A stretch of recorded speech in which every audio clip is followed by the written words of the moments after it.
Hello दोस्तों, नमस्कार, जय हिंद। साथियों, आज फिर सफ़र के दौरान मुलाकात हुआ है कुछ चंद मिनटों के साथी से। लगातार जब मैं सफ़र में रहता हूं तो मैंने पिछली बार भी आपको बताया था कि हमें सफ़र के दौरान लोगों की मदद करनी चाहिए, और इसी दौरान हमारे एक चंद मिनटों के एक सफ़र के एक साथी बने हैं सरस्वती जी, तमिलनाडु से हैं। तो ये सरस्वती जी हैं और इनका एक अभियान चल रहा है, एक मुहिम चल रही है, एक टास्क इनका है कि जीरो बजट में भारत के प्रमुख जो पिलग्रिम प्लेसेस हैं या ऐसी जगह जहां सुकून मिलता है, आध्यात्म का केंद्र है, जैसे हमारे बद्रीनाथ, केदारनाथ, जोशीमठ, हेमकुंड साहिब, और देश के अन्य जगह जैसे अमरनाथ, इन तमाम हिस्सों को ये छूना चाहती हैं, वो भी जीरो बजट कॉस्ट पर। एक लड़की, भारत की एक लड़की जो पूरा देश घूम रही है इस चैलेंज के साथ, जीरो बजट, यानी कि उसको 1 रुपये खर्च नहीं करना है। जैसे कि इस तरीके से, तो चलिए उनसे थोड़ा बात कर लेते हैं। तो सिस्टर, आप तमिलनाडु से हैं? जी नमस्ते, मेरा नाम है सरस्वती अय्यर। पिछले 2 साल से मैं पूरे भारत की यात्रा कर रही हूँ जीरो बजट में। मेरे हार्डली कहीं पे कुछ पैसे खर्च हुए हैं यात्रा पे। ज़्यादातर पैसे मेरे खाने में और सैनिटरी पैड्स और इन सब में ही खर्च हुआ है। बाकी मैं तो वेजिटेरियन हूँ प्योर। अपना भोजन खुद बनाती हूँ या फिर गुरुद्वारे में, या फिर कोई मेरे सब्सक्राइबर्स हैं, व्यूअर्स हैं सोशल मीडिया के, तो उनके इसमें घर पे कभी खा लिया, वो भी प्योर वेज रहा और सात्विक भोजन रहा तो ही ग्रहण करती हूँ। अदरवाइज़ मेरा सफ़र ऐसे ही चल रहा है। मेरे बैग में कैंपिंग टेंट और बाकी सारी चीज़ें हैं जिसके मदद से मैं कहीं पे भी अपना टेंट वगैरह लगा के रुक लेती हूँ। अभी भी ऋषिकेश में शायद मैं किसी के छत के ऊपर कैंपिंग ही करूँगी, मतलब टेंट लगा कर ही रुकूँगी। और मेरी यात्रा से मैं ये साबित करना चाहती हूँ कि भारत में लड़कियाँ कहाँ पर भी कहीं भी जा सकती हैं सेफली। कुछ रूल्स फॉलो कर अगर वो सफ़र करेंगे तो उनको दिक्कतें नहीं आएंगी।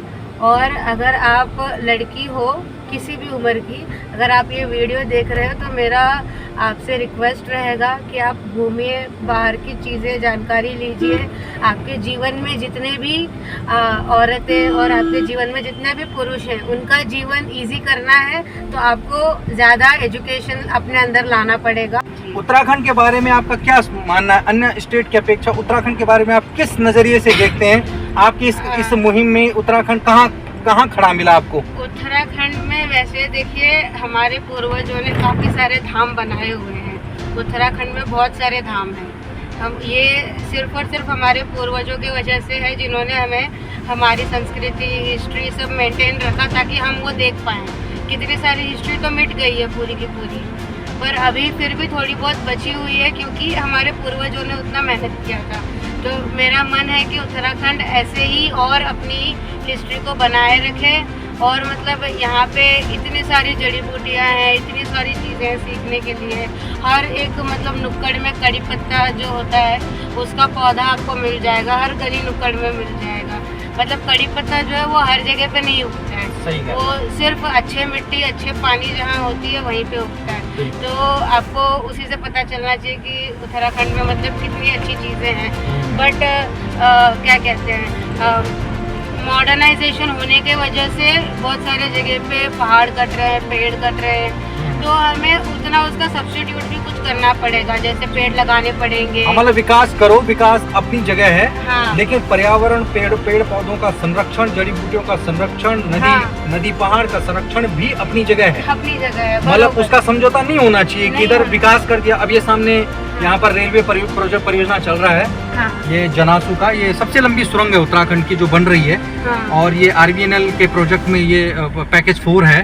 तो अब पहाड़ में रेल आ रही है, ये एक विकास का मायना है, एक विकास का एक दूसरा प्रारूप है। लेकिन इसके बदले में जो शहादतें पेड़ों की हुई है, जंगल की हुई है, जमीन की हुई है, और इस नदी की भी हुई है, वो शहादत, वो कुर्बानी व्यर्थ नहीं जानी चाहिए। उसके बदले में कहीं ना कहीं कोई रिकवरी के लिए साथ साथ कोई ऐसा प्रोजेक्ट चले कि अगर हम एक पेड़ काट रहे हैं तो एक पेड़ की जगह 100 पेड़ जरूर लगे, है कि नहीं? अगर हम एक गांव को डुबा रहे हैं तो 10 गांव अच्छे और बसाए जाए।